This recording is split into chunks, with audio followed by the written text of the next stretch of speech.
Hello students, welcome to my YouTube channel sister Shala. मेरा नाम है प्रियंका कौशिक और आज इस वीडियो में हम पढ़ने जा रहे हैं heating effect of electric current. ठीक है, इससे जो प्रीवियस वीडियोस थी उसमें हमने पढ़ा about Ohm's law and parallel and series resistance. ठीक है, तो उसके हम उस पर बेस्ड हमने न्यूमेरिकल्स भी बहुत सारे किए थे और मैंने ये भी बोला था कि इससे आगे जो न्यूमेरिकल्स बनते हैं या फिर इससे जो एक्स्ट्रा न्यूमेरिकल्स बनते हैं वो मैं आपके लिए पीडीएफ डाल दूंगी और मैंने डाली भी थी। ठीक है, आई होप आपने देखी होगी वो। तो आज हमारा नेक्स्ट टॉपिक आता है heating effect of electric current. अपने टॉपिक पढ़ने से पहले हम कुछ बात करेंगे कि आप लोगों ने नोटिस किया होगा कि when we switch on our electric heater या फिर इलेक्ट्रिक लैम्प वो गर्म हो जाता है, इट बिकम हॉट, है ना। तो इसका मतलब ये हमें ये दिखाता है, this shows that when the electric current flows through the metallic conductor, जब इलेक्ट्रिक करंट फ्लो होता है मेटेलिक कंडक्टर से, लाइक फिलामेंट ऑफ बल्ब हो गया या फिर एलिमेंट ऑफ इलेक्ट्रिक हीटर, ठीक है, तो it produces heat which is in a form of energy, मतलब एनर्जी की फॉर्म में वो हीट प्रोड्यूस करती है। ये आप लोगों ने नोटिस भी किया होगा, है ना। जब हमारा कभी कोई बल्ब ख़राब हो जाता है और हम उसे मतलब एट अ टाइम अगर हम उसे चेंज करें तो वी यूज़ सम, तो वी नीड सम क्लॉथ ताकि हम उस बल्ब को निकाल सकें। ठीक है, इसका मतलब ये हुआ कि जब इलेक्ट्रिक करंट पास होता है किसी भी मेटेलिक कंडक्टर से, जो बल्ब का फिलामेंट हमने एग्जांपल लिया उससे पास हुआ, तो वो जो चीज़ है हमारी इलेक्ट्रिक फॉर्म में आई थी एनर्जी, है ना, तो वो हीट एनर्जी में कन्वर्ट हो जाती है। तो अब हमें यही देखना है कि how electrical energy is converted into heat energy. इस टॉपिक में हमें यही पढ़ना है। तो ये जानने के लिए हमें कंसिडर करेंगे एक मेटेलिक कंडक्टर किसी भी चीज़ का। ठीक है, तो ये मैंने पिक्चर डाली है, तो मान लो हमने यही इसी को इमेजिन किया हुआ है। ठीक है, तो मैं यहाँ नीचे बना लेती हूँ। Suppose this is our metallic conductor, ये कोई वायर है हमारी। और जब हमने रेजिस्टिविटी पढ़ी थी तो मैंने आपको बताया था कि वायर के अंदर एटम्स होते हैं, आयंस होते हैं और कुछ फ्री इलेक्ट्रॉन्स होते हैं। ठीक है, अब क्या होगा कि जब ये कंडक्टर कनेक्ट होगा, तो अब क्या होगा कि जब ये हमारा कंडक्टर कनेक्ट होगा किसी भी सोर्स से, सोर्स ऑफ इलेक्ट्रिसिटी से, जैसे हम मान लेते हैं ड्राई सेल, तो जो इसके फ्री इलेक्ट्रॉन्स हैं ये जो हमने बनाए हैं, they begin to drift from negative terminal to the positive terminal of the cell और through कंडक्टर, इस कंडक्टर के थ्रू वो नेगेटिव पॉइंट से पॉजिटिव पॉइंट नेगेटिव टर्मिनल से पॉजिटिव टर्मिनल की तरफ दौड़ना, आई मीन्स मतलब मूव करना स्टार्ट कर देंगे। ठीक है, और ये जो फ्री इलेक्ट्रॉन्स हैं इनका मोशन स्मूथ नहीं है। ठीक है, मतलब ऐसा नहीं होगा कि ऐसे मतलब स्मूथली ये पास ऑन होते रहे। ठीक है, it's not smooth, they will collide with atom. और ये हमें मालूम है, ये हमने जब रेजिस्टिविटी पढ़ी थी तो हमने पढ़ा था that they will collide with atoms and ions of the conductor and with each other also, एक दूसरे के साथ भी they will collide and with the atoms and ions of the conductor. ठीक है, तो क्या होगा जब ये कोलिजन होगा, as a result of this collision कुछ काइनेटिक एनर्जी डेवलप होगी। ठीक है, the kinetic energy of the electrons is transferred to the atoms और आयंस ऑफ द कंडक्टर। ठीक है, काइनेटिक एनर्जी इंक्रीज होगी। अब क्या होगा कि जो इलेक्ट्रॉन्स थे और जो एटम और आयंस थे, they will vibrate with large amplitude, मतलब they will start vibrating about their mean position, मतलब अपने जगह से दे विल स्टार्ट वाइब्रेटिंग ऐसे ऐसे ड्यू टू कोलिजन। और इससे क्या होगा, जो एवरेज काइनेटिक एनर्जी होगी या फिर टोटल एनर्जी हम जिसे बोलते हैं ऑफ द एटम्स, इन सब की, मतलब इसमें हमारे एटम्स भी आएंगे, आयंस भी आएंगे और फ्री इलेक्ट्रॉन्स भी आएंगे, तो इनकी जो टोटल एनर्जी होगी वो इंक्रीज हो जाएगी। और ये एनर्जी इंक्रीज हो गई, इसका मतलब ये हुआ कि increase in the temperature of the conductor. तो हम बोल सकते हैं दैट इस वाइब्रेशन से, मतलब पहले दे विल कोलाइड, कोलिजन की वजह से दे विल वाइब्रेट, और वाइब्रेशन की वजह से एवरेज काइनेटिक एनर्जी उनकी बढ़ जाती है, या फिर हम बोल सकते हैं total energy of the atom increases and the increase in energy of atom increase the temperature of conductor and that is how the heat is produced when the electric current flows through the metallic conductor। तो ऐसे हमारी heat produce होती है। Okay, तो अब हमें ये तो मालूम हो गया कि हीट कैसे प्रोड्यूस होती है, बट हमें ये नहीं पता कि कितनी अमाउंट ऑफ हीट प्रोड्यूस हुई है। ठीक है, तो अब हमारा टॉपिक यही आता है that amount of heat produced in a conductor through which, या फिर हम इतना ही लिख देते हैं ओके कि कितनी हमारी हीट प्रोड्यूस हुई है। तो इसके लिए हम एक कंडक्टर को लेट कर लेते हैं। Suppose this is our conductor okay, ये भी हम सुंदर बनाएंगे। And this is connected to a cell, तो कनेक्ट कर लेते हैं। This is our cell okay, and this is conductor, current flow करेगा इस डायरेक्शन में ओके।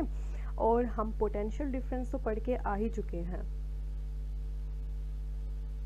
ठीक है, आई होप आपको पोटेंशियल डिफरेंस पता होगा कि हम जानते हैं potential difference is the amount of work done in carrying a unit positive charge. देखो ये रहा, a unit positive charge from one point to another point of the conductor. और हमें इसका फॉर्मूला भी मालूम है दैट पोटेंशियल डिफरेंस, मैं PD से लिख देती हूँ, is equal to work upon charge, या फिर हम इसे लिख सकते हैं V is equal to W upon Q। ये तो बेसिक था, ये हमने आई थिंक सेकेंड डे हमने ये पढ़ लिया था। ठीक है, तो हम ये भी लिख सकते हैं that work done is equal to potential difference into charge. ये हमने इजी से डिराइव किया है, ये कोई नई बात नहीं है ओके। सो अगर हम मान लेते हैं if current I flow through the, ये हमारा कंडक्टर था for time t, then the total charge flowing through the conductor is given by, तो चार्ज कितना होगा I इंटू टी, जो चार्ज फ्लो हुआ है और कितने टाइम तक चार्ज फ्लो हुआ है, that is our total charge. ठीक है, तो हम लिख देंगे that Q is equal to I T. और मैं इसे छोटा कर देती हूँ, इसे हम इक्वेशन फर्स्ट मान लेते हैं और इसे सेकेंड। ठीक है, अब हम सब्स्टिट्यूट करेंगे वैल्यू ऑफ Q को इनटू फर्स्ट। तो Q हमारा IT था, तो हम इसको फर्स्ट वाले में पुट कर देंगे। तो हम लिखेंगे W is equal to V I T okay.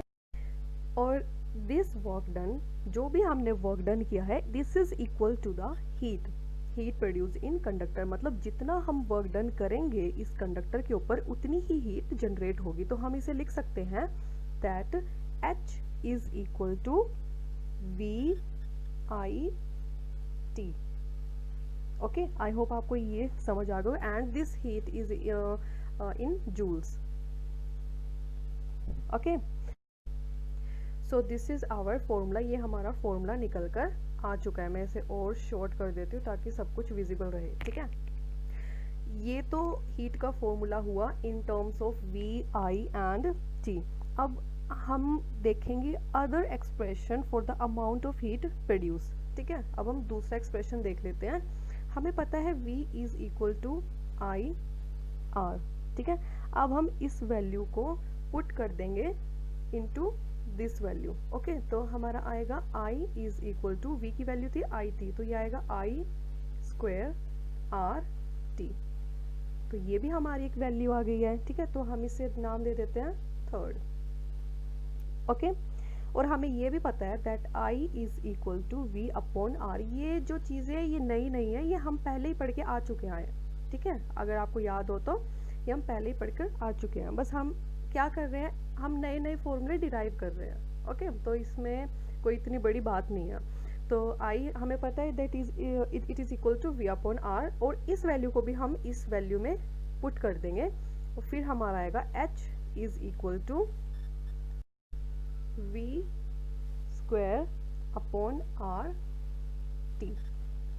ठीक है, तो एक और फॉर्मूला हमारा डिराइव हो गया। This is our fourth equation. तो हम बोल सकते हैं, मैं इसे शॉर्ट कर देती हूँ। ठीक है, ये तो बिल्कुल दिखाई नहीं दे रहा है अब। ठीक है, ठीक है, तो अब हम बोल सकते हैं that heat produce H is V I T which is equal to I square RT and which is equal to V square upon R T. और ये कैसे आया है हम सब जानते हैं। अगर आपको पहले वाले फॉर्मूले याद नहीं होंगे तो आप ये फॉर्मूले डिराइव नहीं कर पाएंगे।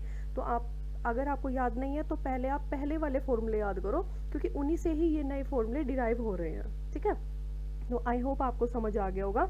अब हमारा नेक्स्ट टॉपिक आता है जूल्स लॉ ऑफ हीटिंग। और इसमें क्या है that heat is equal to V I T. ये फॉर्मूले हैं जो कि आपको याद करने हैं and these are equal to each other, okay. तो हमारा नेक्स्ट टॉपिक आता है Joule's law of heating. So here comes our Joule's law of heating. अब इस टॉपिक में हमें यही पढ़ना है कि जूल्स लॉ ऑफ हीटिंग क्या बोलता है, ठीक है।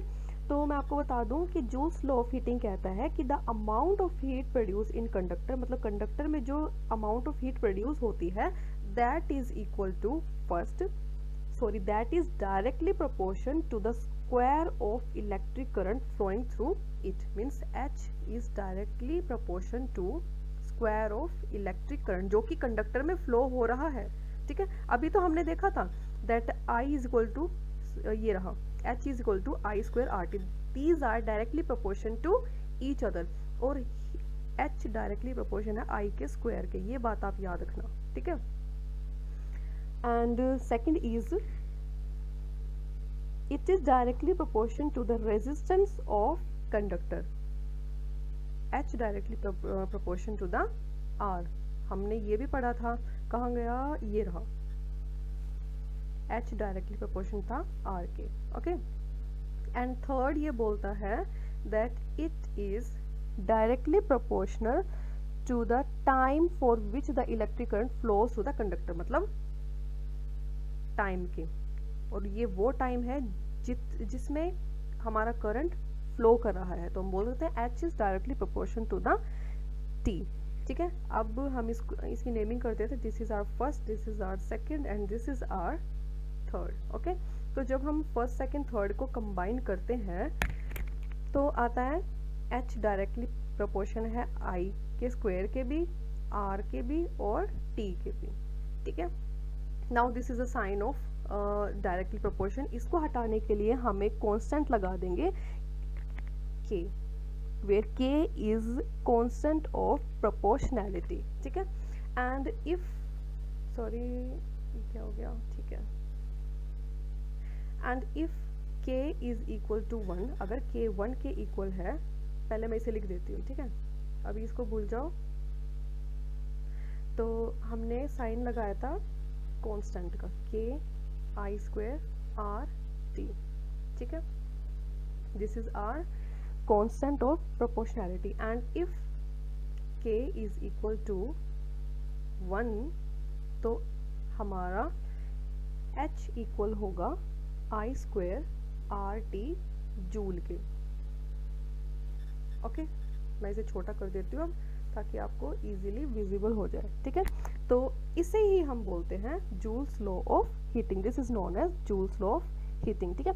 इस पे बेस्ड अब एक हम न्यूमेरिकल देख लेते हैं ताकि आपको इजीली समझ में आ सके। तो so this is our numerical. इसमें हमें बोला है an electric heater of resistance 500 ohm is connected through a main supply for 30 minutes, ठीक है। तो हमें रेजिस्टेंस गिवन है 500 ohm, okay. And time is also given 30 minutes. तो हम इसे सेकेंड्स में कन्वर्ट कर लेंगे तो 30 इंटू 60 ये आया 1800 सेकेंड्स, ओके। एंड करंट हमें गिवन है 5 ampere.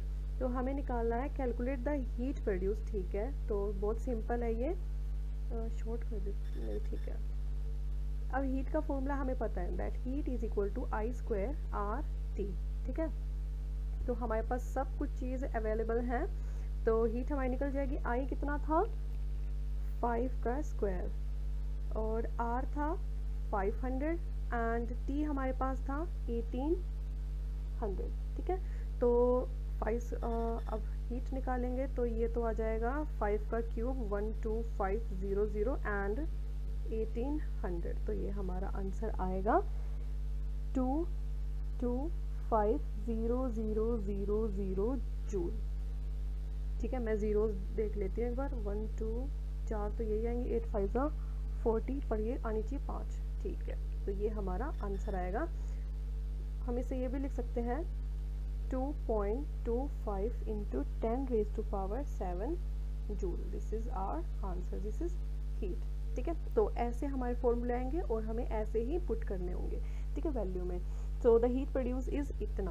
Okay, so this is our numerical. इसमें हमें बोला है an electric heater of resistance 500 ohm is connected through a main supply for 30 minutes. ठीक है, तो हमें रेजिस्टेंस गिवन है 500 ओम.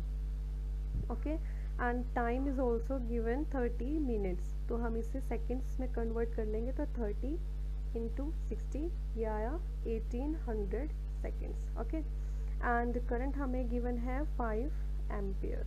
तो हमें निकालना है कैलकुलेट द हीट प्रोड्यूस. ठीक है, तो बहुत सिंपल है ये, शॉर्ट कर देते. ठीक है, अब हीट का फॉर्मूला हमें पता है that heat is equal to I square R T. ठीक है, तो हमारे पास सब कुछ चीज़ अवेलेबल है. तो हीट हमारी निकल जाएगी. आई कितना था 5 का स्क्वायर और आर था 500 एंड टी हमारे पास था 1800. ठीक है, तो 5 अब हीट निकालेंगे तो ये तो आ जाएगा 5 का क्यूब 12500 एंड 1800. तो ये हमारा आंसर आएगा 2250000 जूल. ठीक है, मैं ज़ीरोज़ देख लेती हूँ एक बार. 1 2 4 तो यही आएंगे, 8 5 40 पर ये आनी चाहिए 5. ठीक है, तो ये हमारा आंसर आएगा. हम इसे ये भी लिख सकते हैं 2.25 into 10 raise to power 7 joule. This is our answer, this is heat. ठीक है, तो ऐसे हमारे फॉर्मूले आएंगे और हमें ऐसे ही पुट करने होंगे. ठीक है, वैल्यू में. So the heat produce is इतना. Okay, so here comes our practical applications of heating effect of current. ठीक है, और ये पिक्चर मैंने आपके लिए इसलिए डाली है ताकि आप इसका स्क्रीनशॉट ले सको. अगर मैं आपको मतलब ऐसे ही बताती तो मे बी आपको समझ ना आता या फिर आप कहीं लिखते तो उसमें प्रॉब्लम आती. तो इसलिए मैंने पिक्चर ही डाल दी है क्योंकि ये क्वेश्चंस जो होते हैं ना ये बहुत इंपॉर्टेंट होते हैं और ये आते भी हैं. इसलिए मैंने पिक्चर ही डाल दिया ताकि आप स्क्रीनशॉट ले सको और आपको इजीली समझ में आ सके. ठीक है, तो हमारा फर्स्ट इसका एप्लीकेशन आता है दैट जितने भी इलेक्ट्रिक हीटर होते हैं, इलेक्ट्रिक आयरन होती है और वाटर हीटर होते हैं, they work on heating effect of current. हाँ बिल्कुल, क्योंकि जो हमारे इलेक्ट्रिकल अप्लायंसेस होते हैं जैसे कि हमारा इलेक्ट्रिक हीटर हो गया, इलेक्ट्रिक आयरन होगी या फिर वाटर हीटर हो गया, so they are connected to the main supply of electricity and they become hot. क्यों? क्योंकि these मतलब जो एलिमेंट्स होते हैं इसके they are made up of nichrome. और निक्रोम की मैंने आपको पहले भी बताया था, निक्रोम की रेजिस्टिविटी बहुत ज़्यादा होती है and we know that heat is directly proportion to the R. तो जिसकी रेजिस्टिविटी ज़्यादा होगी उसमें हीटिंग इफेक्ट भी उतना ही ज़्यादा आएगा. ठीक है, तो निक्रोम की रेजिस्टिविटी ज़्यादा है. It has high value of resistivity and hence जो उसमें हीट प्रोड्यूस होगी वो भी ज़्यादा ही होगी. ठीक है, और इसमें आगे है और जितने भी हमारे जो हमारी कनेक्टिंग वायर्स होती है they are not made up of nichrome और but they are made up of copper या फिर एल्यूमिनियम. क्यों? क्योंकि उनका रेजिस्टेंस जो होता है वो, एक मिनट मैं इसको बड़ा कर देती हूँ. हाँ, क्योंकि जो कॉपर और एल्यूमिनियम होते हैं उनका रेजिस्टेंस जो होता है बहुत कम होता है. ठीक है, तो काफ़ी जिसका रेजिस्टेंस कम होगा उसमें हीट भी कम प्रोड्यूस होगी क्योंकि कनेक्टिंग वायर में हमको हीट की ज़रूरत नहीं है, हमें इलेक्ट्रिसिटी की ज़रूरत है. ठीक है, और कॉपर और एल्यूमिनियम में इलेक्ट्रिसिटी जल्दी जल्दी फ्लो होती है. ठीक है, तो हमें कनेक्टिंग वायर में हीटिंग का कोई मतलब वो नहीं है, हमें इलेक्ट्रिसिटी से मतलब है. तो इसीलिए कनेक्टिंग वायर जो होती हैं they are made up of copper और एल्यूमिनियम क्योंकि उनमें रेजिस्टेंस बहुत कम होता है और हीटिंग इफेक्ट भी जो होगा वो भी बहुत कम प्रोड्यूस होगा क्योंकि H is directly proportion to the resistance. ठीक है, and these electrical appliances like this water heater and electric heater या फिर आयरन या फिर जो हमारी आयरन की रोड होती है जिसमें हम पानी गर्म करते हैं, this is made up of nichrome क्योंकि H directly proportion to R. Okay, resistance ज़्यादा होता है तो हीटिंग इफेक्ट भी उतना ही डेवलप होगा या फिर प्रोड्यूस होगा. Okay, so next comes our इसमें हमें कहा है that electric bulb glows when electric current flows through the filament of bulb. ठीक है, तो इसमें जाने से पहले मैं आपको बता दूं, चलो मैं अभी थोड़ी देर में बताऊंगी। हमें पता है कि जो फिलामेंट होती है वो एक थिन वायर की बनी होती है। आपने कभी जब आपका बल्ब फूटा हो तो आपने देखा होगा that the filament is made up of very thin wire, ठीक है, जो कि होती है टंगस्टन की।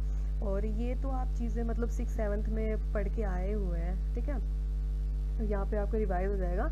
और आपको पता है that R is inversely to area. ठीक है, हम ये रेजिस्टेंस वाले पढ़ के आए हुए हैं that R is inversely to area but R is directly to L। तो इसमें क्या है, जो हमारा बल्ब होता है, दिस इज R, ये तो बहुत बुरा बल्ब बना है, this is R bulb, bulb लग नहीं रहा है बट इसे एज्यूम कर ही लो, ठीक है। So this is our filament. Okay, तो फिलामेंट जो होती है वो बहुत थिन होती है, मीन्स उसका एरिया बहुत कम होता है। और हम जानते हैं किसी भी चीज़ का अगर एरिया कम है तो रेजिस्टेंस ज़्यादा ही होगा। ठीक है, इसीलिए जो इलेक्ट्रिक बल्ब के अंदर जो फिलामेंट होती है दिस इज़ वेरी थिन, क्योंकि जितना कम उसका एरिया होगा उतना ही ज़्यादा रेजिस्टेंस बढ़ेगा, और जितना रेजिस्टेंस बढ़ेगा उतनी ही हीटिंग इफेक्ट प्रोड्यूस होगी। ठीक है, तो मैं एक बार बोल भी देती हूँ, since the resistance of the thin filament is very high, ऊपर ही चलते हैं हम लोग, ठीक है, ये रहा, ये रहा। So the large heat is produced as the electric current flow through the filament. Due to this large amount of heat produced, filament of the bulb become white hot since the filament of bulb emits light and heat. इसीलिए जो filament होती है जो bulb की, it emits light as well as heat। ठीक है, so I hope आपको समझ आ गया होगा। And third हमें बोलता है that electric fuse in electric circuit melts when large current flows in the circuit। तो अब देखो जो इलेक्ट्रिक फ्यूज होता है, इलेक्ट्रिक फ्यूज क्या होता है, it is a safely device ना। आप लोगों के घर पे, हमारे घर पे, सबके घर पे अवेलेबल होता है electric fuse, and this is connected in the series with the electric circuit. और electric fuse is a wire made up of material whose melting point is very low. ठीक है, जिसका मेल्टिंग पॉइंट बहुत लो होता है।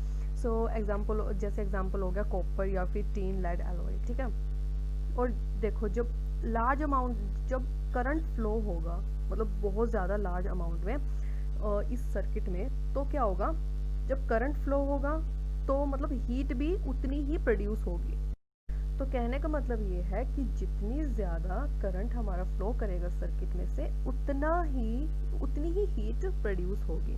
ठीक है, और ये फ्यूज वायर इसलिए मेल्ट हो जाती है ताकि सर्किट को रोक सके ज़्यादा करंट फ्लो होने से, क्योंकि जितना ज़्यादा करंट फ्लो हो रहा है उतनी ही हीट प्रोड्यूस हो रही है। तो this saves the electric circuit from burning. और अगर ये मेल्ट ना हुआ, करंट फ्लो होता गया, तो हीट भी डेवलप होती रहेगी और क्या होगा, ultimately it will cause burning. ठीक है, ब्लास्ट भी हो सकता है, इतना बड़ा नहीं बट हो सकता है, spark so this is all about our heating effect of current। तो ये इसकी applications थी। okay, so our next topic is electric energy। so here comes our next topic, electric energy। electric energy क्या होती है, the work done by a source of electricity to maintain current in electric circuit। means electric circuit में current को maintain करने के लिए जो work done करना पड़ता है उसे ही हम बोलते हैं इलेक्ट्रिक एनर्जी। इसके लिए let us consider an electric circuit. हम एक इलेक्ट्रिक सर्किट बना लेते हैं जिसमें करंट फ्लो करेगा I। ठीक है, तो this is resistance, this is our battery. Okay, and current I will flow through it. ठीक है, दिस इज, हम इसको पॉइंट्स मान लेते हैं V A। Okay, and this is V and this is our battery. ठीक है, और हमें पता है that Q is equal to I T। Okay, So V is the potential difference, this is V and V is the potential difference applied across the circuit, ये हमारा circuit है. Then the work done to maintain the flow of charge Q is, मतलब work done कितना होगा, तो work done हम लिख देंगे that W is equal to V Q. V is potential difference और Q वो है जो चार्ज इसमें से फ्लो करेगा. ठीक है, तो हमारी इक्वेशन मैं इसे शॉर्ट कर देती हूँ.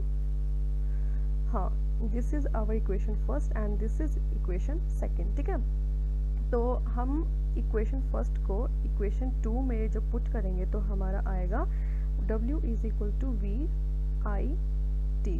ठीक है, this is our formula and this work done is equal to the energy electric energy consumed in the circuit. मतलब ये वर्क डन किसके इक्वल है, इलेक्ट्रिक एनर्जी के. तो हम लिख देंगे that E is equal to V I T.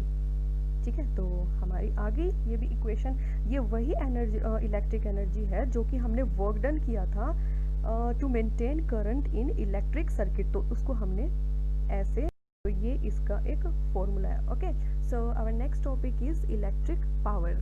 Next topic is electric power. So what is electric power. Electric power को अगर हम डिफाइन करें तो हम बोलेंगे that it is defined as the amount of electric energy consumed in a circuit per unit time. मतलब एक unit time में कितनी इलेक्ट्रिक एनर्जी कंज्यूम की है सर्किट ने, उसे हम बोलते हैं electric power.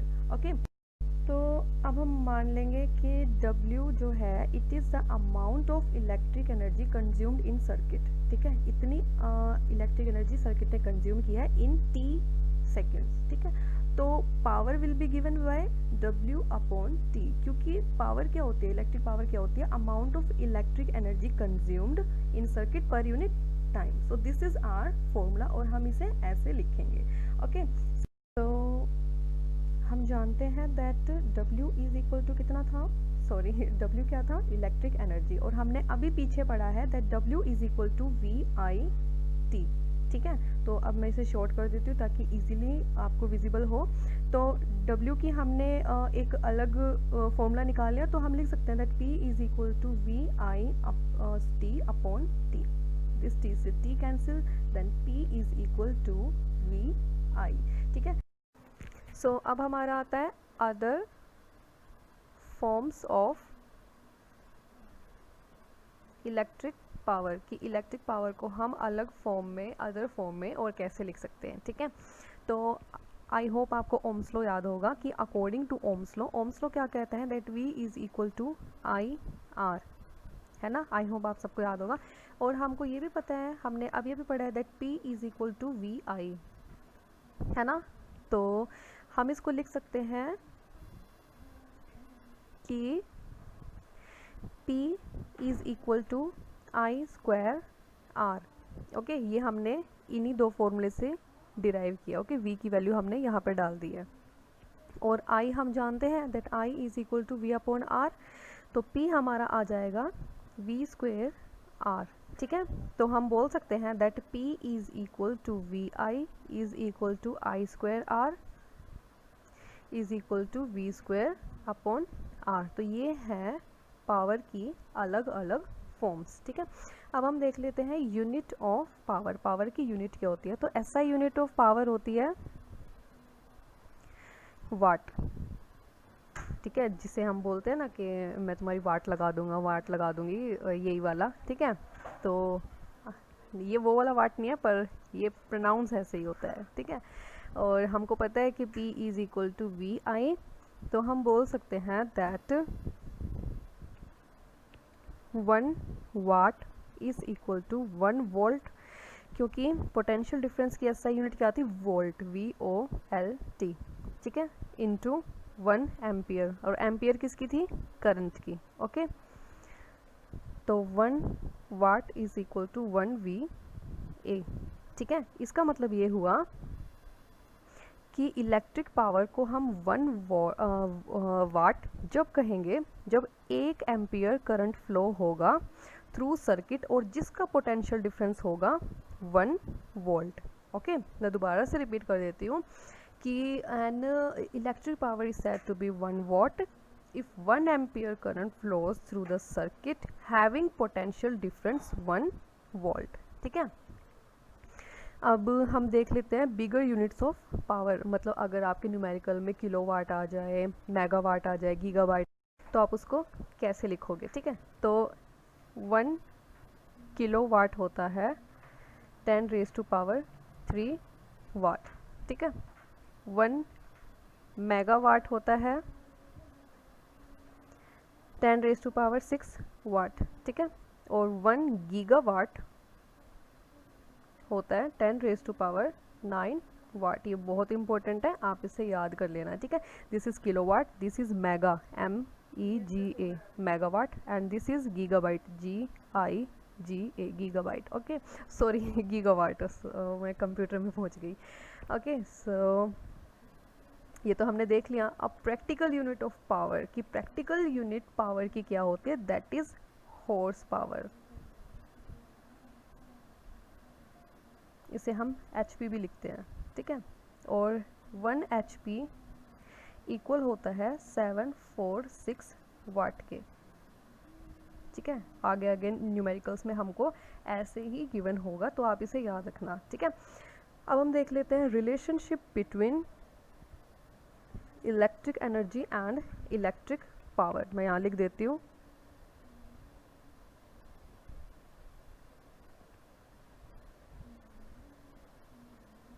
Electric energy and electric power. ठीक है, तो इलेक्ट्रिक एनर्जी क्या होता है, हमने पीछे पढ़ा है that electric energy is equal to VIT, है ना। और इलेक्ट्रिक पावर हमने अभी अभी पढ़ा है that electric power is VI। ठीक है, तो इलेक्ट्रिक एनर्जी को हम ये लिख सकते हैं that electric energy is equal to electric power into time, है ना, क्योंकि ये दोनों में कॉमन है। ठीक है, तो हम लिख सकते हैं that electric energy is equal to, इसकी जगह मैं ये लिख रही हूँ क्योंकि ये इसके इक्वल है। ठीक है, electric power into time. So this is the relationship between electric energy and electric power. ठीक है, तो आप इसे भी याद रखना। तो हमारा नेक्स्ट टॉपिक आता है commercial unit of electric energy. ठीक है, और इसकी कमर्शियल यूनिट होती है किलोवाट आवर। इसके बारे में अभी हम डिटेल में पढ़ेंगे, पर मैं अभी आपको वैसे बता रही हूँ। ठीक है, और हम जानते हैं that electric energy is equal to electric power into time. ये हमने अभी अभी डिराइव किया था। ठीक है, और आप लोगों ने अपने घर पे देखा होगा कि आपके घर पे इलेक्ट्रिक लैंप होंगे, हीटर्स होंगे, रेफ्रिजरेटर होंगे, टेलीविज़न होगा, या फिर और भी अलग मतलब जितने भी इलेक्ट्रिकल अप्लायंसेस होंगे उनको चलाने के लिए आपको इलेक्ट्रिकल एनर्जी की ज़रूरत पड़ती है। ठीक है, and you know that the department of electricity sells the electric energy to the consumers. मतलब हम लोगों को इन यूनिट्स किस यूनिट में बेचती है, किलोवाट आवर में। ठीक है, हमको इस यूनिट पर इलेक्ट्रिक एनर्जी सप्लाई करती है या फिर सेल करती है। ओके, और जब आप लोगों ने अपना इलेक्ट्रिसिटी का बिल देखा होगा, ठीक है, अगर आप देखेंगे अपना इलेक्ट्रिसिटी का बिल, उसमें आपको शो होगा दैट वी हैव टू पे फॉर 10 यूनिट्स, मान लो। ठीक है, कि आपको इतने यूनिट के लिए पे करना है। इसका मतलब ये हुआ कि जो इलेक्ट्रिकल अप्लायंसेस थी हमारी हाउस की, उन्होंने कंज्यूम किया है 10 kilowatt hour electricity, sorry electric energy. ठीक है, 10 यूनिट्स का मतलब होता है कि आपके हाउस में जितने भी इलेक्ट्रिकल अप्लायंसेस हैं उन्होंने इतनी एनर्जी कंज्यूम की है। ठीक है, तो हम बोल सकते हैं that 1 unit is equal to, मैं यहाँ लिख देती हूँ। ठीक है, पेन चला गया, ये रहा। तो हम बोल सकते हैं that 1 unit is equal to 1 kilowatt hour, है ना। तो आप जब भी आपका इलेक्ट्रिसिटी का बिल आए तो आप देखना कि कितनी यूनिट आपकी मतलब खर्च हुई है। तो इसका मतलब यही हुआ कि आपने इतनी एनर्जी कंज्यूम की है, क्योंकि 1 unit is equal to 1 kilowatt hour. और 1 किलोवाट आवर क्या होता है, it is the amount of energy used by 1000 watt electric appliances, या फिर हम कोई भी हो सकता है वो electric appliance sorry, when it operate for 1 hour, मतलब 1 घंटे के लिए कोई इलेक्ट्रिक अप्लाइंस ऑपरेट कर रहा है और उसने यूज़ की है 1000 वाट एनर्जी, तो उसे हम बोलते हैं 1 किलोवाट आवर। ओके, और 1 किलोवाट आवर को हम एक और नाम से जानते हैं BOT। ये बहुत इंपॉर्टेंट है, ये आ सकता है, ठीक है। इसको हम बोलते हैं बोर्ड ऑफ ट्रेड यूनिट।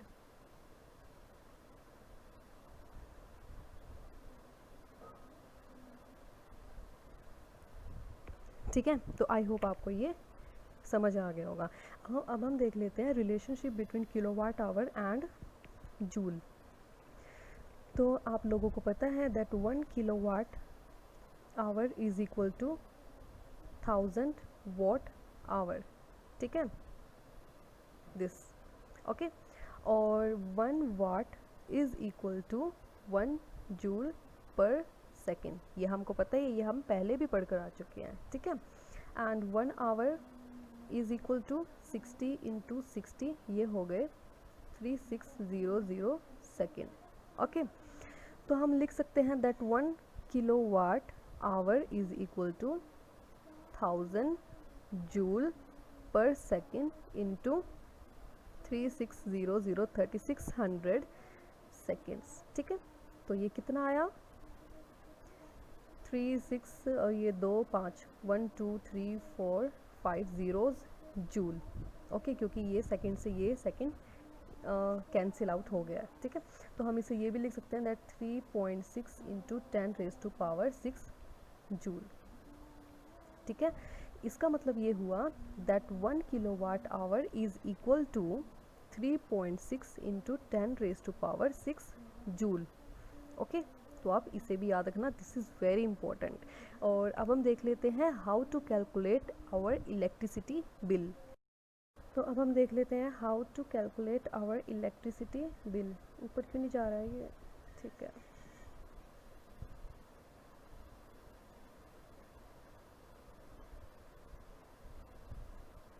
ठीक है, अभी एज सच हमारे पास तो कोई इलेक्ट्रिसिटी का बिल रखा नहीं हुआ है, तो हम मान के चल रहे हैं दैट सपोज़ कोई हमारे इलेक्ट्रिकल अप्लाइंसेस हैं हमारे हाउस की, और उन्होंने कंज्यूम किया है 100 वाट, ले लेते हैं हम 100 किलोवाट आवर, ठीक है।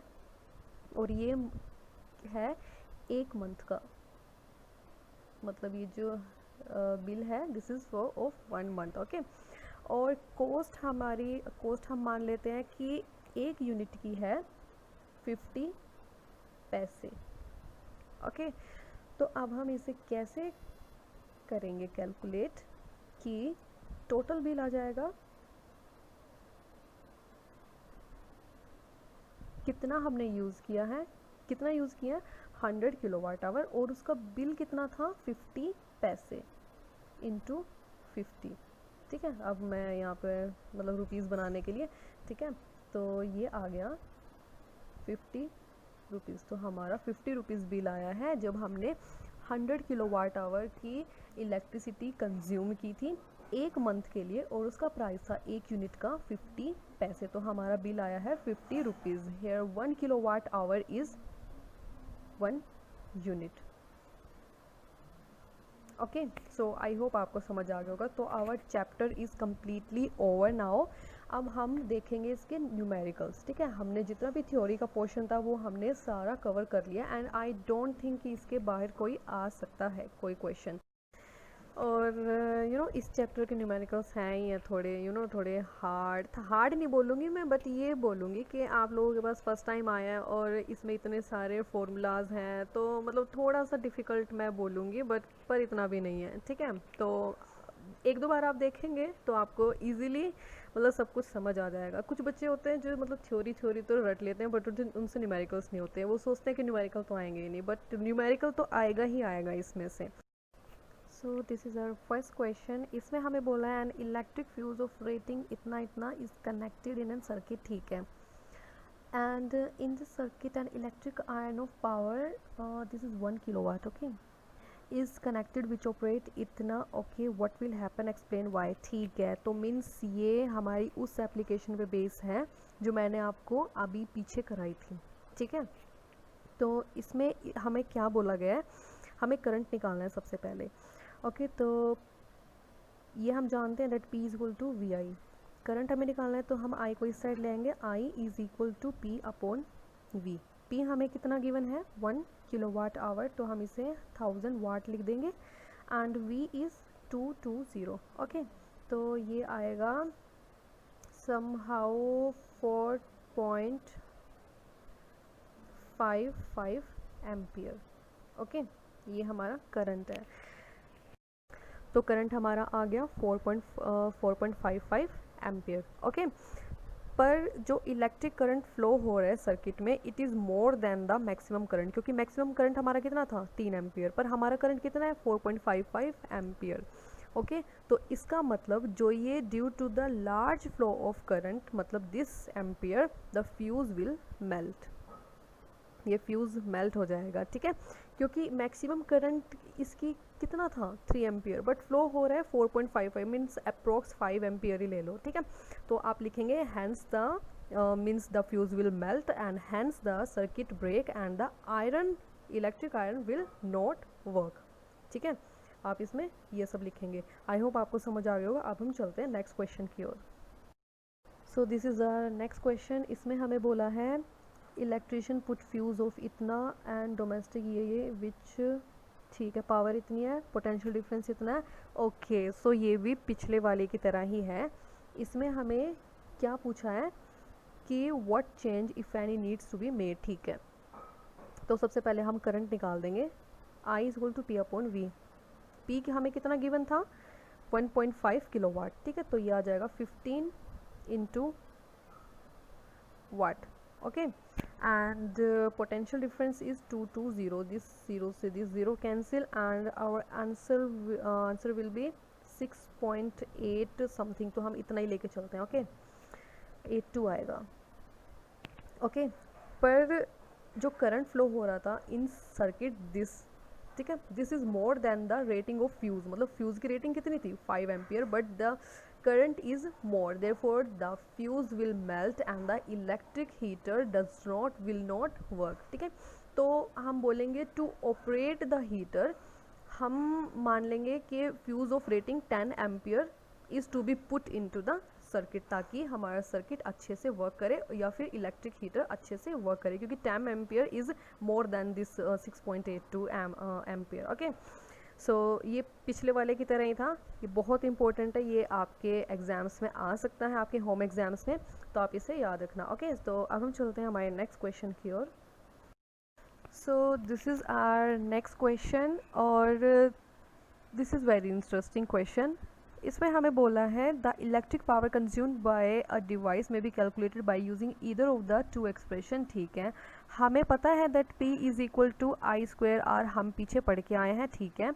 And P is also equal to V square upon R, ठीक है। The first expression indicates the power is directly proportion to R, हाँ बिल्कुल। whereas the second expression indicate that it is inversely, हाँ हमें show हो रहा है, okay। how can the seemingly different dependence of P on the R, okay, तो हमें ये बताना है, ठीक है।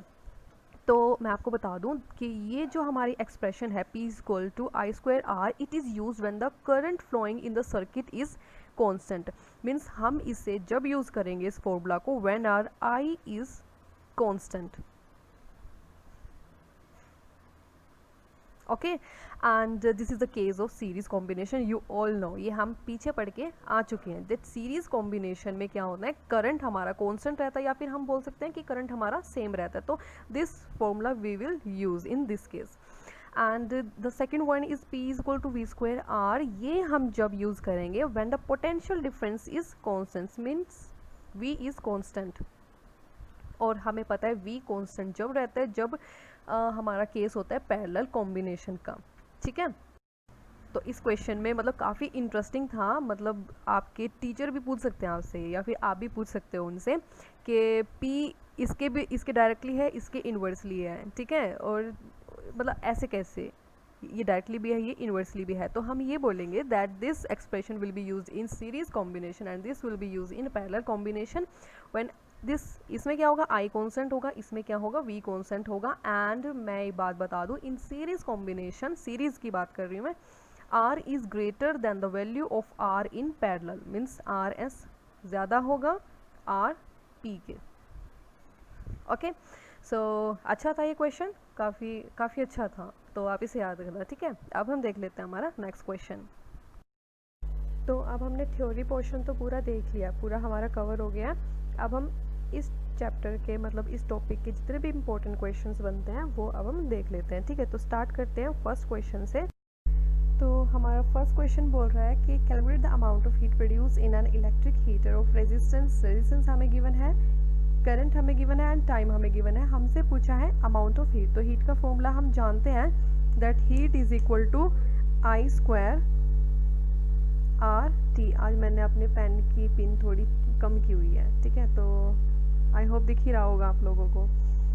तो आई हमें पता है क्या है, ठीक है, बट ये टाइम इज इन मिनट्स, तो हम इसे सेकंड्स में कर लेते हैं। 10 इंटू 60, ये आ गया 600 सेकेंड्स, ठीक है। तो अब हम फॉर्मूले में पुट कर देते हैं। 6 का स्क्वायर, आर कितना था 1000 इंटू 600, तो ये 6 का क्यूब हो गया, तो दिस इज़ 216 और ज़ीरो कितने आएंगे 500000 जूल। ओके, या हम इसे लिख सकते हैं 2.16 into 10⁻⁷ joule. This is our heat, ठीक है। तो आई होप आपको समझ आ गया होगा। अब करते हैं हमारा नेक्स्ट क्वेश्चन, और वो भी बेस्ड है हीटिंग इफेक्ट ऑफ करंट पे, ठीक है। तो this is our second question, और ये बोल रहा है इलेक्ट्रिक हीटर रेटेड इतना watt, calculate the heat produce, ठीक है। तो पावर हमें गिवन है 1500 वाट, ओके, दिस इज़ 15, और टाइम हमें गिवन है 1 आवर, मतलब 3600 सेकेंड्स, ठीक है। तो हमें पूछी है हीट। तो हीट का फॉर्मूला क्या होता है, आई स्क्वायर आर टी, ठीक है। पर हमें तो आर गिवन ही नहीं है, तो हम दूसरा फॉर्मूला लगाएंगे। आई स्क्वायर को हम ऐसे ही लिखते हैं, आर को हम लिख सकते हैं वी अपॉन आई, है ना, और टी, आई से दिस आई कैंसिल, ये आया आई वी टी, ठीक है।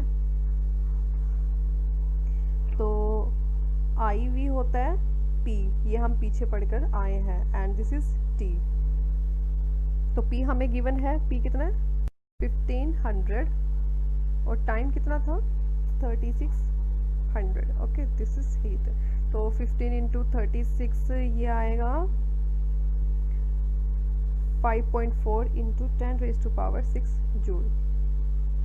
Okay, so this is our heat. तो आई होप आपको समझ आ गया होगा। इसमें क्या था कि हीट का फॉर्मूला था, अब हमारे पास आर तो था नहीं, तो हमने वी अपॉन आई लिखा है इसे, क्योंकि आर को हम वी अपॉन आई भी लिख सकते हैं। तो एक आई से ये आई कैंसिल हुआ, तो क्या आया आई वी टी, और आई वी क्या होता है पी, पी हमें गिवन था, ठीक है। तो आई मीन ये था थोड़ा बढ़िया क्वेश्चन, ठीक है। तो आई होप आपको समझ आ गया होगा। अब चलते हैं नेक्स्ट क्वेश्चन की ओर, and this is type B which is based on electric power, ठीक है। इसमें हमें बोला है calculate the power of a source if it produce energy इतना जूल, ठीक है, इन 30 सेकेंड्स, ठीक है। तो हमें पावर निकालनी है। पावर का फॉर्मूला हम जानते थे, power is equal to E upon T, क्योंकि ई हमने पढ़ा था E is equal to P T, ठीक है। तो पावर निकालनी है, पावर को हम इस साइड ले आएंगे। तो एनर्जी हमें कितनी गिवन है 750 अपॉन नीचे लिख देंगे 30, ये आया 25 वाट। तो पावर आ गई हमारी 25 वाट। ये तो इजी था, पर पिछले वाला थोड़ा सा था, मतलब थोड़ा सा मतलब दिमाग लगाना था उसमें, बट ये इजी था। अब हम करते हैं नेक्स्ट क्वेश्चन। हमें फोर्थ क्वेश्चन में बोला है विच यूजेस मोर एनर्जी, इतना वाट टीवी इन इतने आवर, या फिर इतना वाट टोस्टर इन इतना मिनट्स, ठीक है। तो हमें एनर्जी निकालनी है, ठीक है। एनर्जी का फॉर्मूला क्या होता है P इंटू टी, ओके। तो पहले हम निकालेंगे एनर्जी यूज्ड बाय टीवी, तो मैं यहाँ पे लिख देती हूँ टीवी। तो इसकी पावर कितनी थी 500 इंटू टाइम कितना था 1 आवर, तो हम इसको लिख देंगे 500 वाट आवर, ओके। अब एनर्जी निकालेंगे हम टोस्टर की, तो मैंने यहाँ पे लिख दिया this is 500। Okay, 1200 into 10 minutes है ना, हम इसको आवर में कन्वर्ट कर लेंगे। दिस इज 60, 0 से 0 ये आ गया 200, तो ये आया 200 वाट आवर। ओके, तो अब हमें दिख ही रहा है that TV set uses more energy than toaster. TV set की एनर्जी मतलब इसने यूज़ की 500 वाट आवर और इसने टोस्टर ने 200 वाट आवर। तो इजी था ये वाला भी। आई होप आपको समझ आ गया होगा। अब हम चलते हैं नेक्स्ट क्वेश्चन की ओर। So this is our first 5th question. इसमें हमें बोला है इलेक्ट्रिक अप्लायंस टेक इतना करंट फ्रॉम इतना volt line, find the power of the appliance. ठीक है ठीक है ठीक है। ओके, तो हमें पावर निकालनी है। आई हमें गिवन है 5 एम्पियर, ठीक है, and potential difference is 220 volt. Time is 2 hours. 2 hours को हम लिख सकते हैं, मतलब सेकेंड्स में अगर हम इसको कन्वर्ट करेंगे 2 into 3600 is equal to 7200 seconds. Okay, so अब हमें पावर ऑफ अप्लायंस निकालनी है पहले तो, देन एनर्जी। तो पावर का फॉर्मूला क्या होता है, वी आई। तो वी हमें गिवन है 220 एंड आई इज 5, ठीक है। तो ये आंसर आएगा हमारा 001 और वाट, ठीक है, 1100 वाट। अब हमें एनर्जी निकालनी है और एनर्जी का फॉर्मूला क्या होता है, पावर इनटू टाइम। तो एनर्जी निकाल देंगे हम, पी टी। पावर कितनी थी 1100 इंटू टाइम कितना था 72। तो अब हम इन दोनों को मल्टीप्लाई करेंगे तो आएगा 792 इंटू 10 रेज टू पावर 4, ठीक है। या फिर हम लिख सकते हैं 7.92 into 10 raise to power, this is 6 joule. Okay, तो ये हमारी एनर्जी थी। So this is our next question. इसमें हमें बोला है an electric iron has a rating of इतना वॉट एंड पोटेंशियल डिफरेंस इतना है। करंट निकालना है हमें एंड रेजिस्टेंस, ठीक है, हम निकाल लेंगे। तो हमें पावर गिवन है जैसे 750 what, okay, and potential difference भी गिवन है 220 वोल्ट। तो आर निकालना है एंड आई निकालना है। तो हमें पता है that I is equal to P upon V. क्यों, क्योंकि पावर होती है वी आई, तो आई को अगर हम इस साइड लेकर आएंगे तो आई आएगा पी अपॉन वी। तो ये हमें गिवन है 750 अपॉन 220, ये आएगा अराउंड 3.4 एम्पियर। तो करंट हमारा इतना आ गया। अब हम निकाल लेते हैं रेजिस्टेंस। तो हमें पता है that V is equal to I R. तो R को अगर हम इस साइड लेके आएंगे तो V अपॉन आई। V हमारे पास गिवन है 220 एंड करंट हमने अभी भी निकाला है, तो ये आ जाएगा 3.4। तो ये आंसर आएगा कुछ 64.677 मान लेते हैं हम ओम, ठीक है। So this is our answer. हमारा करंट भी निकल गया और रेजिस्टेंस भी। आई होप आपको समझ आ गया होगा। आप करते हैं next question. So this is our next question और इसमें हमें बोला है 2 लैम्प्स, एक का है, एक की पावर इतनी है, पोटेंशियल डिफरेंस इतने, दूसरे की पावर इतना, पोटेंशियल डिफरेंस इतनी है, ठीक है। Are connected in parallel to, okay, 220 volt main supply, ठीक है। Calculate the current, okay. तो हमें इसने ये बोला है कि पैरेलल में ये लोग ये जो जितने भी सर्किट्स हैं, लैम्प्स हैं, दे आर कनेक्टेड, ठीक है। तो हम सबसे पहले इसका रेजिस्टेंस निकालेंगे। रेजिस्टेंस क्या होगा, वी स्क्वेयर अपॉन पी, ठीक है, क्योंकि P होता है वी स्क्वेयर अपॉन आर। तो आर को अगर हम इस साइड लेके आएंगे तो ये आएगा R equal to V square P. अब मैं इसे रब कर देती हूँ, ठीक है। तो ये कितना है 220 का स्क्वायर अपॉन 100, ठीक है। तो ये 2 0 से ये 2 0 जाएंगे तो ये आएगा 22 का स्क्वायर 484 ओम, ओके। तो ये तो आया रेजिस्टेंस ऑफ फर्स्ट लैम्प। अब हम निकाल लेते हैं रेजिस्टेंस ऑफ सेकंड लैम्प, क्योंकि हमें ये पैरेलल में कनेक्ट भी करने हैं, ठीक है, जब भी तो निकलेगा हमारा करंट। और this is also V square upon P. तो ये कितना 220 अपॉन 40 इसका स्क्वायर। तो ये 0 से एक 0 ही जाएगी, तो ये आएगा 1210 ओम, ओके। सो अब हम इसको पैरेलल में लगाएंगे।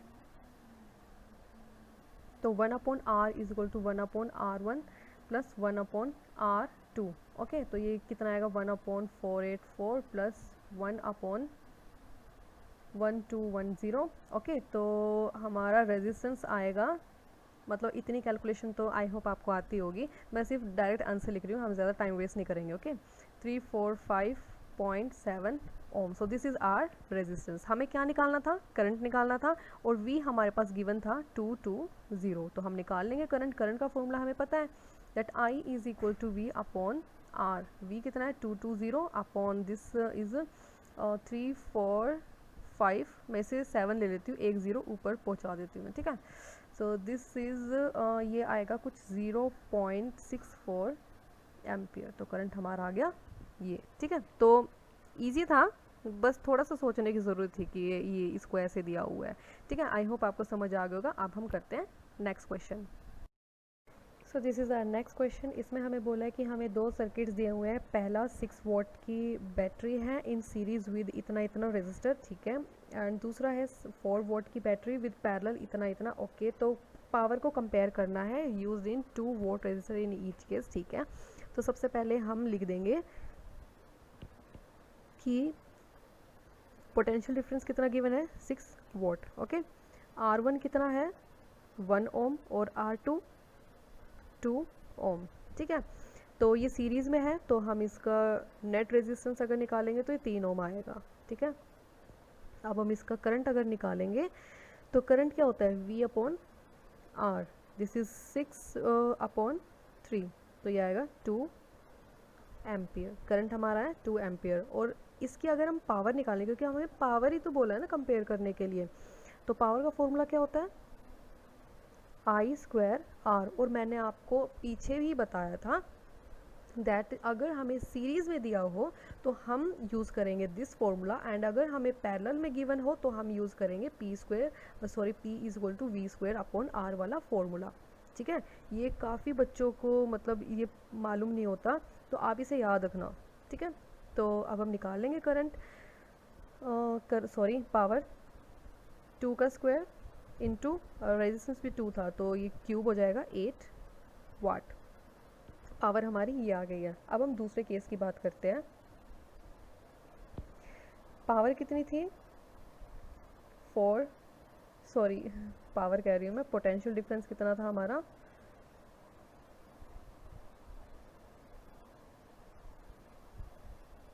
4 वोल्ट। ओके, और R1 हमारा था 12 ohm and R2 was 2 ohm. Okay, तो अब हम निकाल देंगे इसकी पावर। पावर क्या होती है? V² अपॉन R, ठीक है। हमने इसमें ये बोला था compare the power used in 2 ohm resistor, तो हम इससे कंपेयर करेंगे। ओके, तो V² कितना था? 4 इंटू 4 अपॉन 2, तो ये आया 8 वाट। ओके, सो अब हम पावर को करते हैं कंपेयर, तो P1 upon P2, this was P2। Okay, तो P1 भी हमारी 8 वोल्ट ही आई थी और P2 भी 8 वोल्ट आई थी, तो ये आया 1:1, और P1 ratio P2 is equal to 1:1, ठीक है।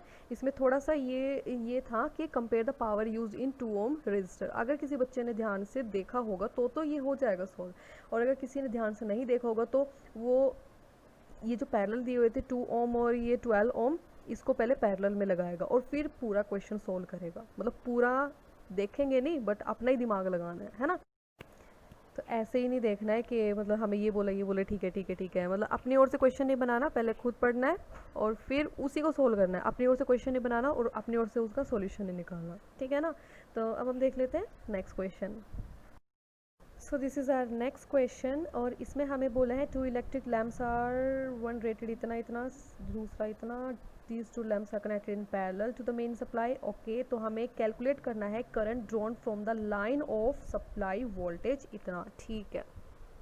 तो सबसे पहले हम रेजिस्टेंस निकालेंगे लैम्प 1 का, तो R1 लिख दूँ मैं इसे, तो ये होगा V² अपॉन P, ठीक है। ये हमने फॉर्मूला इसलिए यूज़ किया क्योंकि these are connected in parallel, हमें गिवन है। Okay, so this is 220 into 220 and 100, this 0 से ये, और ये 22 का स्क्वायर होता है 484 ओम। तो हमारा रेजिस्टेंस निकल गया है। और दूसरे लैम्प की अगर हम बात करें दूसरे रेजिस्टेंस की, तो ये भी होगा वी स्क्वायर अपॉन पी, और ये होगा 220 का, मतलब मैं पूरा ही लिख देती हूँ, ठीक है, अपॉन 60। ठीक है, दिस ज़ीरो से this zero and this is 22। इसको अगर हम करेंगे multiply then it will come 2420 upon 3। Okay, this ohm. ठीक है, और जबकि ये पैरेलल में कनेक्टेड है तो हमें जो नेट रेजिस्टेंस है वो निकालना है। ठीक है, तो 1 अपॉन आर आप लोगों को पता ही है that 1 upon R1 plus 1 upon R2 in case of parallel. Okay, so 1 upon 484 plus 1 upon ये कितना था 2420। ठीक है, तो मैं इसे उल्टा करके लिख दूंगी 2420। ओके, तो एलसीएम तो यही आएगा 2420, और ये आ जाएगा अब 2538। ओके, ठीक है, पर ये आया भी 1 अपॉन आर, तो आर आ जाएगा 2420 अपॉन 8, और ये समथिंग इक्वल आएगा 302.5 ओम। ठीक है, तो ये हमारा रेजिस्टेंस आ चुका है। वोल्टेज हमें गिवन थी 220, sorry potential difference what. Okay, तो रेजिस्टेंस हमारा कितना है 302.5 ओम। तो करंट अब हम निकाल लेंगे, I is equal to V upon R. V कितना है 220 अपॉन ये 302.5, और ये आया कुछ 0.73 या 4 एम्पियर। ओके, तो करंट हमारा आ गया 0.73 एम्पियर, मतलब current drawn from the line is this. Okay, so अच्छा था ये वाला भी। तो अब हम करते हैं next question. So this is our next question and these questions are based on commercial unit of energy। मतलब अब हम एनर्जी और पावर वाले फॉर्मूले पे बेस्ड क्वेश्चंस करेंगे। ठीक है, तो इसमें हमें बोला है अ हाउस इतना इतना इतना इतना इतना, ये आप पढ़ लेना, और हमें इलेक्ट्रिसिटी का बिल निकालना है। ठीक है, जून मंथ का। If the cost of per unit of electric energy is 3 रुपये। जो भी हमने अभी पीछे किया था उसमें क्या थी, 1 यूनिट की 50 पैसे थी, और इसमें की थी 3 रुपये है, मतलब काफ़ी महंगा है हमारी जो हमने एज्यूम किया था, है ना, उससे। तो हम फर्स्ट पार्ट पे अगर हम देखते हैं तो रेफ्रिजरेटर की रेटिंग थी इतना what for 10 hours each day. ठीक है, हम निकाल लेंगे। तो energy consumed electric energy equal होता है पावर इनटू टाइम। ठीक है, तो पावर हमें गिवन है 400 इनटू टाइम हमें 10 घंटे गिवन है। ठीक है, तो ये आया 4000 किलोवाट आवर। ओके, या फिर हम बोल सकते हैं कि 4 किलोवाट आवर, सॉरी यहाँ पर वॉट आवर आएगा, या फिर हम बोल सकते हैं 4 किलोवाट आवर। ओके, और दूसरे में इसने बोला है that 2 electric fans of rating इतना ईच ऑफ 12 आवर्स ईच डे। ठीक है, तो हम निकाल लेंगे कि इसमें भी इलेक्ट्रिकल एनर्जी कितनी होगी, P इंटू टी। तो 2 थी, ठीक है, और 80 वॉट की थी, और 12 घंटे इनका टाइम था। तो ये आया 12 8 ज़ा 96, 96 2 ज़ा 1920 वॉट आवर। ठीक है, अगर हम इसे किलोवाट में करें तो आएगा 1.92 किलोवाट आवर। ठीक है, तो ये हमारा निकल गया। और थर्ड में इसने बोला है 6 इलेक्ट्रिक ट्यूब्स ऑफ रेटिंग इतना फॉर 6 आवर्स ईच डे। तो ठीक है, हम निकाल देते हैं। इलेक्ट्रिक एनर्जी निकालनी है हमें 6 इसकी। ठीक है, तो P इंटू टी, तो ये 6 इंटू 18 इंटू 6। ठीक है, तो ये आएगा 648 वॉट आवर, या फिर अगर हम किलो वाट आवर में देखें तो 0.648 किलोवाट आवर। तो ये हमने तीनों पॉइंट्स निकालनी है। ठीक है, अब हम निकालेंगे टोटल इलेक्ट्रिक एनर्जी, इन तीनों को ऐड कर देंगे हम। ठीक है, टोटल इलेक्ट्रिक एनर्जी को, ये एक दिन की है। ठीक है, तो ये आएगा 4 प्लस 1.92, ये जो हमारा आया था पीछे, और प्लस 0.648। ठीक है, तो ये आएगा, अगर हम इसे प्लस करें तो 8 6 और 5.6, ठीक है, मतलब 6.568 किलोवाट आवर, ये आई है एक दिन की, ओके, यूनिट। ओके, अगर हम इसको 30 से मल्टीप्लाई करेंगे तो ये पूरे जून की आ जाएगी। तो 6.568 इंटू 30 ये आएगी पूरे जून मंथ की, क्योंकि जून में 30 ही दिन होते हैं, तो आएगा 197.04 यूनिट। और एक यूनिट की कॉस्ट है 3 रुपये, ठीक है। तो कॉस्ट ऑफ, एक मिनट ऊपर चलते हैं, एक यूनिट की तो कॉस्ट थी 3 रुपये, और 197.04 यूनिट की कॉस्ट होगी 197.04 इंटू 3, ये आया 591.12 रुपीज़। मतलब इलेक्ट्रिसिटी बिल आया उनका मंथ जून का 591.12 रुपीज़। ओके, तो ऐसे निकालते हैं इलेक्ट्रिसिटी बिल। तो ये आई होप आपको समझ आ गया होगा। अब हम करते हैं हमारा next question. So this is our next question, और इसमें हमें बोला है an electric lamp is marked इतना वॉट और इतनी पोटेंशियल डिफरेंस है इसकी, ठीक है, use for 5 hours daily, calculate the resistance निकालनी एंड इन एनर्जी कंज्यूम्ड। तो पावर हमें गिवन है 100 वाट, ओके, टाइम हमें गिवन है 5 आवर्स, और पोटेंशियल डिफरेंस हमें गिवन है 220 वाट, ओके। रेजिस्टेंस निकालना है और हमें एनर्जी निकालनी है। तो सबसे पहले हम रेजिस्टेंस निकाल लेंगे। तो P का हम एक फॉर्मूला जानते हैं, that P is equal to V square R, क्योंकि हमें V गिवन है इसमें, तो हम ये वाला फॉर्मूला अप्लाई करेंगे। पर हमें निकालना R है, तो R को हम इस साइड लेके जाएंगे, तो R का फॉर्मूला आएगा V स्क्वायर अपॉन P। तो हम ठीक है निकाल लेंगे, 220 इंटू 220 अपॉन P कितना है 100, तो ये 0 से 0 गई, और 22 का स्क्वायर होता है 484। आप इसे तो याद ही कर लेना, ठीक है, क्योंकि मैं इसे 2-3 बार रिपीट कर चुकी हूँ, तो आई होप याद हो ही गया होगा आपका। 22 का स्क्वायर होता है 484, okay. So this is the resistance of each lamp while glowing, this is 484 ओम। तो अब हम निकाल लेते हैं हमारा नेक्स्ट पार्ट, जो कि है एनर्जी। एनर्जी क्या होती है, पावर इंटू टाइम, ओके। तो पावर हमारी कितनी थी 100, इंटू टाइम था 5 आवर, तो ये आ गया 500 वाट आवर, या फिर अगर हम इसे किलो वाट आवर में कन्वर्ट करें तो this is 0.5 kilowatt hour. So the means the energy consumed by the electric lamp is इतना watt per day, okay. So I hope आपको याद हो, मतलब आपको समझ आ गया होगा। अब हम करते हैं next question. So this is our next question. इसमें हमें बोला है that in a factory electric bulb is use for इतना, इलेक्ट्रिक मोटर इज़ इतना। ये मुझे ऐसा क्यों लग रहा है 13 क्वेश्चन जैसा है। एंड दिस इज़ फॉर इतना, calculate the cost of bulb motor. अच्छा, तो ये वही है जैसा हमने 13 क्वेश्चन किया था ना, ये वाला, ये बिल्कुल ऐसा ही है, ठीक है। तो इसे मैं बिल्कुल नहीं कराऊंगी, इसे आप लोग खुद करेंगे, और इसका आंसर मैं आपको बता देती हूँ, मैं देख के बता देती हूँ थोड़ा। ये आएगा 257.85 की कॉस्ट आएगी इतनी, ठीक है। तो आपका ये आंसर आएगा। अगर नहीं आता है तो आप कमेंट बॉक्स में लिख देना, मैं आपको किसी वीडियो में सॉल्व करके दे दूँगी, ठीक है। पर ये मैं बिल्कुल नहीं कराऊंगी, आपको खुद ट्राई करना पड़ेगा, ओके, क्योंकि ऐसे ऐसे क्वेश्चंस आते हैं आपके होम एग्ज़ाम्स में।